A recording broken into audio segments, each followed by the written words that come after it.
जो पाप करते हैं उनका मन बलवान होता है, जो धर्म करता है उसकी बुद्धि निर्मल और बलवान होती है, और ये दोनों एक साथ नहीं हो सकते। जब मन बलवान होगा तो बुद्धि कमजोर होगी, और जब बुद्धि बलवान होगी तो मन कमजोर होगा। हर व्यक्ति की जिंदगी की यही कहानी है। पापी मन धृतराष्ट्र जैसा काम करता है। आपने महाभारत की कथा सुनी है। धृतराष्ट्र शब्द का अर्थ है धृत माने धारण करना, राष्ट्र माने राज्य को। जो दूसरे के राज्य को, संपत्ति को, दूसरे की स्त्री को जो अपनी मान लेता है उसको धृतराष्ट्र कहते हैं, और वह अंधा है। इसका संकेत ये कि हमारा मन ही धृतराष्ट्र है। ये माया के बने पदार्थों को अपना मान लेता है कि ये मेरे हैं। क्योंकि मन अंधा है। धृतराष्ट्र पांडवों की संपत्ति को हड़पने के लिए अपने पुत्रों को सलाह देता है, उनकी ममता में फंसकर गलत काम करता है। दुख तो इस बात का है कि बुद्धि रूपी गांधारी ने भी पट्टी बांध रखी है। बीच बीच में बुद्धि गलत काम से रोकती है, लेकिन मन इतना बलवान है कि बुद्धि अपना कार्य नहीं कर सकती। गांधारी थोड़ा विरोध तो करती है, लेकिन बेटे और पति के सामने उसकी चल नहीं पाती। उसका फल होता है सर्वनाश। इसलिए ही तो धृतराष्ट्र का सर्वनाश हो गया। बुद्धि निर्मल होनी चाहिए, और बुद्धि बिना धर्म के निर्बल नहीं होती, अर्थात बलवान नहीं होती। धर्म करोगे तो अर्थ काम की प्राप्ति होगी। धर्मात् अर्थस्य कामस्य, धर्म से अर्थ और काम की प्राप्ति होती है। वेद व्यास जी कहते हैं। समुद्र को जल की अपेक्षा नहीं है, लेकिन सारी नदियां अपना जल समुद्र को क्यों देती? समुद्र को क्या जरूरत है जल की? और रेगिस्तान को बहुत भारी जरूरत है जल की, पर एक भी नदी रेगिस्तान को नहीं जाती, समुद्र को ही क्यों जाती है? क्योंकि जल समुद्र से ही आया है, समुद्र ने ही दान किया है जल का, तो नदियां उसको वापस दे रही हैं। इसी तरह जब व्यक्ति धर्म का आचरण करता है तो न चाहने पर भी उसके घर अपने आप धन आता है, उसकी कामनाओं की पूर्ति होती रहती है। धर्मात्मा पुरुष के लिए पृथ्वी पर जाए जहां वहीं सुख मिलेगा। इसलिए वेद भगवान कहते हैं सत्यम धर्म चरा, सत्य बोलो, धर्म का आचरण करो। धर्मेण हीना पशु ही समाना, धर्म से हीन व्यक्ति पशु के समान है। जिस व्यक्ति ने अपने जीवन में धर्म नहीं अपनाया वे तो बिना सींग पूंछ का बैल है। धर्म का उपदेश केवल मनुष्य को ही दिया जाता है। जानवरों को थोड़ा दिया जाता है धर्म का उपदेश। यहाँ बेसन ने बैठा दे, दो सेन ने तो दो से कुत्ता ने बैठा दे और तुम खूब भागवत पढ़ो, गीता पढ़ाओ, धर्म से कहो, सीख जाएंगे का? ये मनुष्य को दिया जाता है धर्म का उपदेश, और मनुष्य इसका पालन कर सकता है। क्यों? मनुष्य के पास बुद्धि है। इंसान ही धर्म के बारे में कुछ सोच सकता है, कर सकता है।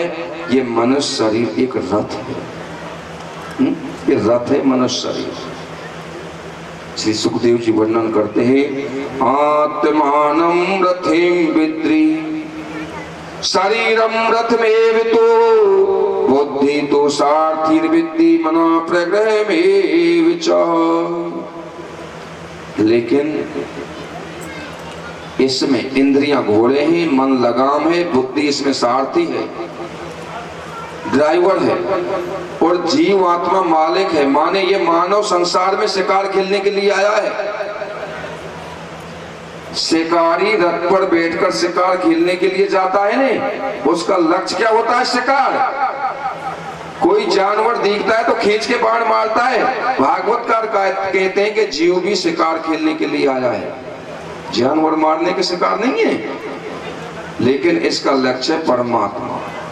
जब वह चित्त वृत्ति रूपी बाणों को गुरु प्रेदंत मंत्र पर रख के अपना लक्ष्य ब्रह्म को भेदन कर देता है, अर्थात मंत्र का जाप करते हुए चित्त की वृत्ति को परमात्मा में जोड़े, यही लक्ष्य का भेदन है, यही लक्ष्य का बाण मारना है। लेकिन ये ध्यान रखना, भजन तो बहुत लोग करते हैं, कुछ चल भी पड़ते, परंतु रास्ते में बहुत बहुत बड़े खतरनाक शत्रु हैं। कल परसों भी बताया था शत्रु। हमारे शत्रु कौन है? वो परमात्मा से नहीं मिलने देते। रागो द्वेषस्य लोभस्य शोक मोह भयम मदः मानपमानो स्वया माया अहिंसा च मत्सरः। श्री सुखदेव जी कहते हैं कि हे परीक्षित, ये शत्रु हैं, ये बीच में खड़े हैं, जीवात्मा और परमात्मा के बीच में ये शत्रु हैं। ये ही शत्रु परमात्मा से नहीं मिलने देते। रागो द्वेषस्य लोभस्य, रास्ते में किसी से प्यार हो गया, किसी से शत्रुता हो गई, धन कमाने का लोभ जाग पड़ा, कोई दुर्घटना हो गई, उसके शोक में डूबने लगे, आसक्ति हो गई, भय हो गई, संपत्ति का पद पाके अभिमान हो गया, मान पाके हर्षित हो गए, अपमान पाके दुखी हो गए, ये ही शत्रु। इसलिए संसार से न्यूट्रल होकर के परमात्मा से जुड़ जाओगे तो तुम निहाल हो जाओगे, शांति मिल जाएगी। अब एक भजन होगा, उसके उपरांत में गजेंद्र उपाख्यान। पूछ रहे हैं, प्रभु गज और ग्राह की कथा को मुझे विस्तार पूर्वक सुनाने की कृपा करें। श्री सुखदेव जी कहते हैं, राजन वादरायण एतत्ते श्रोतुमिच्छामहे वयम् हरिर्यथा गजपतिं ग्रहाग्रस्तममो मुच्यते। भगवान हरि ने गजेंद्र को ग्राह के फंदे से कैसे छुड़ाया? श्री सुखदेव जी कहते हैं कि आसीद गिरिवरो राजंस त्रिकूट इति विश्रुता झीरो देनावृता श्रीमान योजना युक्त मुच्छतः। हे राजन, एक चित्रकूट नाम का बड़ा विशाल काय पर्वत था। उसके सोने चांदी और तांबे के शिखर थे और वे दूध के समुद्र से घिरा हुआ था। उसी पर्वत में एक बहुत बड़ा सरोवर था। उसी वन में विचरण करने वाला गजराज अत्यंत शक्तिशाली अपने परिवार के सहित भूख प्यास से पीड़ित उस सरोवर में जल पीने के लिए आया। जल पिया, बच्चों को पत्नियों को नहलाया, स्वयं भी नहाने लगा। गज को यह पता नहीं कि मेरे सिर पर काल नाच रहा है। इतने में महाबली ग्राह ने गजेंद्र का पैर पकड़ लिया, सरोवर के अंदर खींच ले गया। कभी गजेंद्र ग्राह को घसीट करके सरोवर के बाहर ले आए और कभी ग्राह घसीट कर गजेंद्र को जल में ले जाए। जलचर होने से ग्राह की शक्ति बढ़ती गई और थलचल होने के कारण गजेंद्र की शक्ति कम हो गई। अंत में ग्राह गजेंद्र को बहुत गहरे जल में खींच ले गया।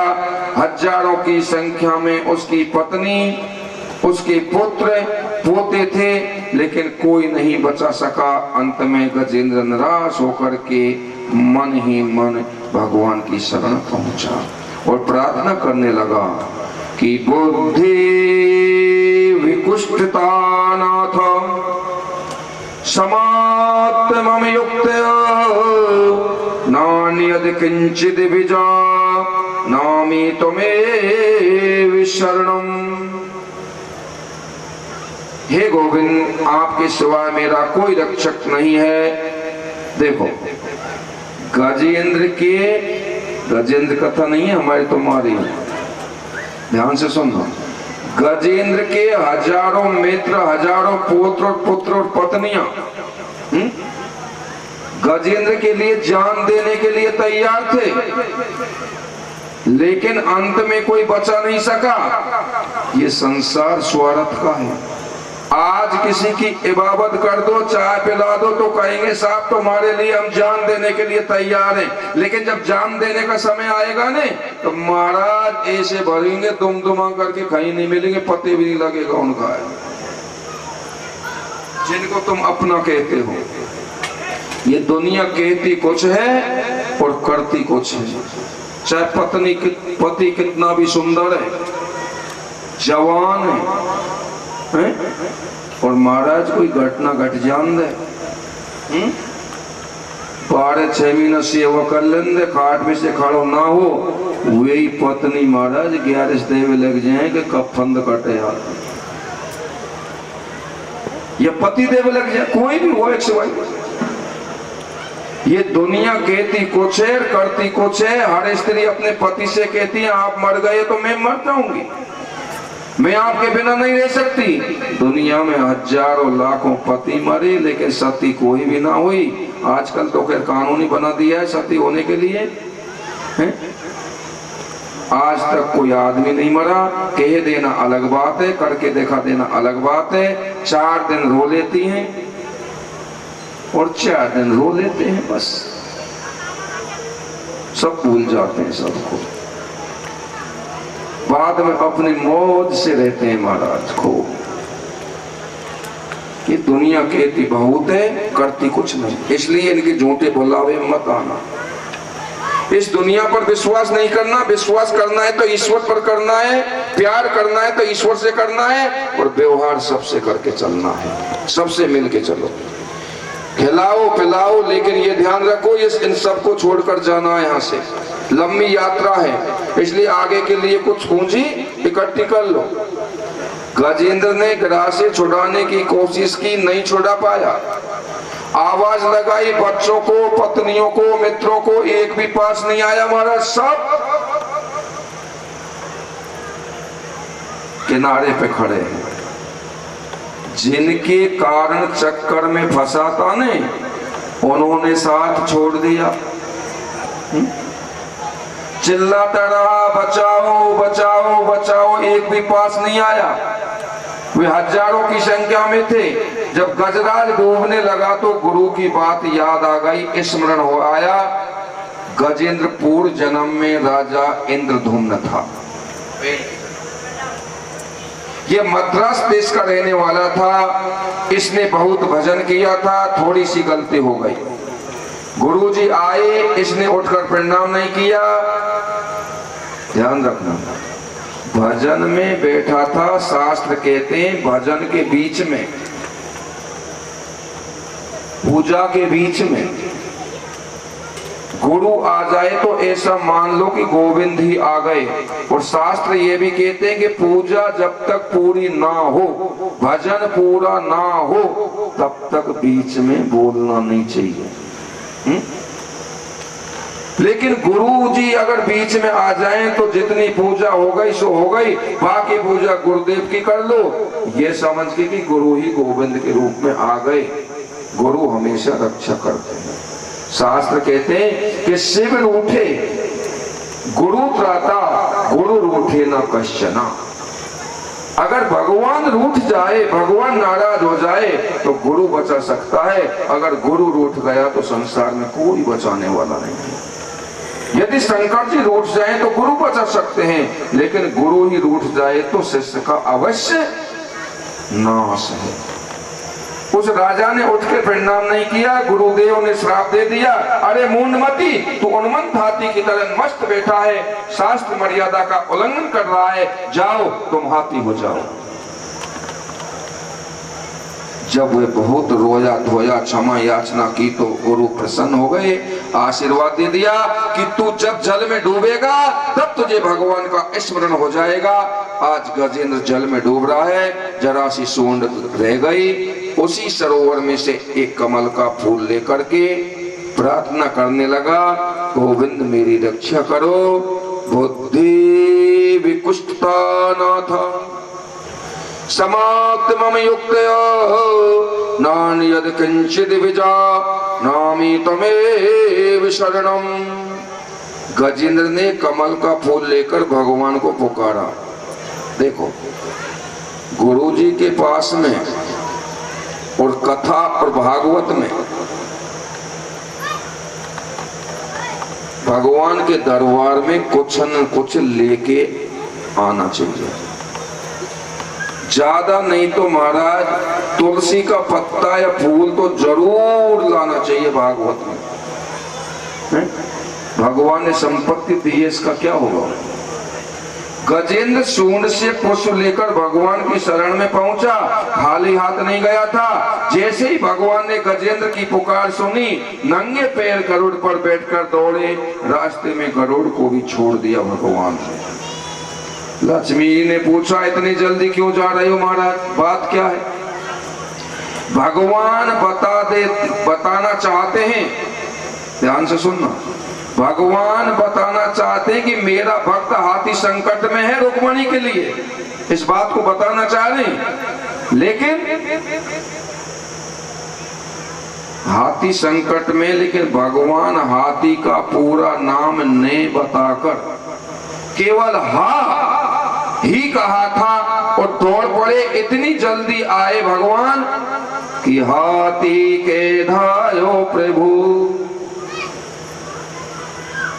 हाथी के धायो प्रभु, गज को देख निराश, हाँ उच्चार्यो निज धाम में थी हाथी के पास। तुम कमरा पे ते पत्नी को पुकारोगे या पत्नी कम रसोई में ते पति को पुकारेगी, नहीं तो इतने जल्दी नहीं आ सकते। कितने के हाथी के धायो प्रभु, बस इतना ही शब्द कहा था रुक्मणी के पास वैकुंठ में, हा और थी, तो इतने में तो हाथी के पास आ गए, इतनी देर में।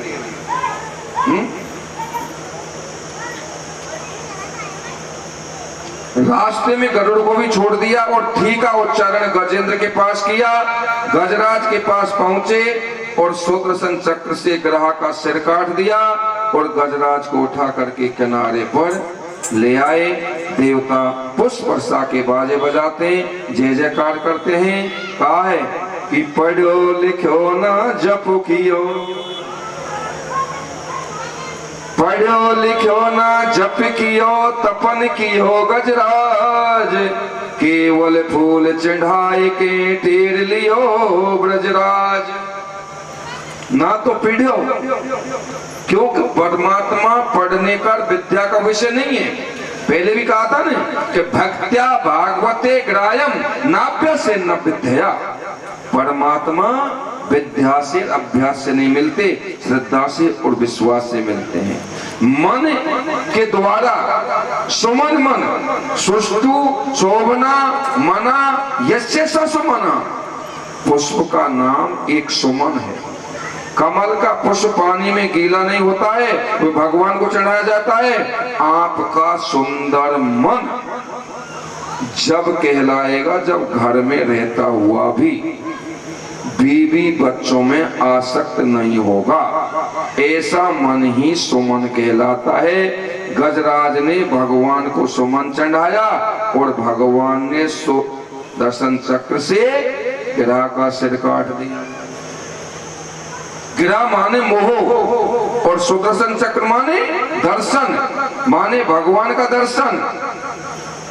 सुदर्शन से ग्रह का सिर काटा, मतलब जब तुम्हें भगवान का दर्शन हो जाएगा तो तुम्हारा मोह अपने आप कट जाएगा, खत्म हो जाएगा। जब तुम सुमन निर्मल मन सुंदर मन भगवान को चढ़ा दोगे, वे तुम्हें दर्शन देकर के तुम्हारे मोह को खत्म कर देंगे। तुम उनके चरणों में मन लगाने का प्रयास करो। ग्रह का भी भगवान ने उद्धार किया। गजेंद्र के पैर में जो खून बह रहा था ना, तो भगवान ने अपने पीतांबर से पहुंचा उसे और ब्रजराज कहकर, हे प्यारे गजराज क्षमा करो, तेर सुनने में देर हो गई। बताओ कितनी देर में आ गए। हाथी के दायो प्रभु, हाथों कहो अपने दाम में, और ठीक ही देख में तो गजेंद्र के पास में आ गए। फिर भी भगवान कह रहे कि तेर सुनने में देर हो गई। देखो बच्चों को, पत्नियों को, मित्रों को कितना पुकारा, कोई पास नहीं आया, किसी ने साथ नहीं दिया। लेकिन शास्त्र कहते हैं कि भगवान को हाथी कहने में केवल हाँ कहा था, पूरा नाम भी नहीं लिया, आधा निकला और भगवान पहुंच गए। फिर भी भगवान कहते हैं भैया क्षमा करो, दया का सागर है ठाकुर। उस ठाकुर के चरणों का चिंतन करते रहो, आपका भला होगा। ईश्वर आपका सच्चा साथी है, मित्र है, पुत्र है, साथी है, संगी है। कि साथी संगी तज गए, साथी संगी तज गए, कोई न निभायो साथ। के नानक या विपत्ति में एक तेरे रघुनाथ। विपत्ति में एक ईश्वरी आपका सहायक बनेगा। देखो, शास्त्र ये नहीं कहते कि आप लंगोटी लगा के जंगल को चले जाओ। इसी अवस्था में तुम भगवान से जुड़ जाओ। ध्यान देना, अर्जुन कहता मैं युद्ध नहीं करूंगा, मैं जंगल में जा रहा हूं। देखो, आप जिस जाति में हैं, जिस वर्ग में हैं, आप उसमें से चलने लगा, हाथ में ले कर लाठी हो। देख बुढ़ापा कहने लगो प्रभु, देख बुढ़ापा कहने लगो प्रभु, जल्दी समय तो माटी हो। जादिन से तेने लई ना खबरिया, जादिन से तेने लई ना खबरिया। तू तो जब नहीं हम दिन रात कर काम सारे जीवन में, जीवन में तेरी मेरी कहती थी,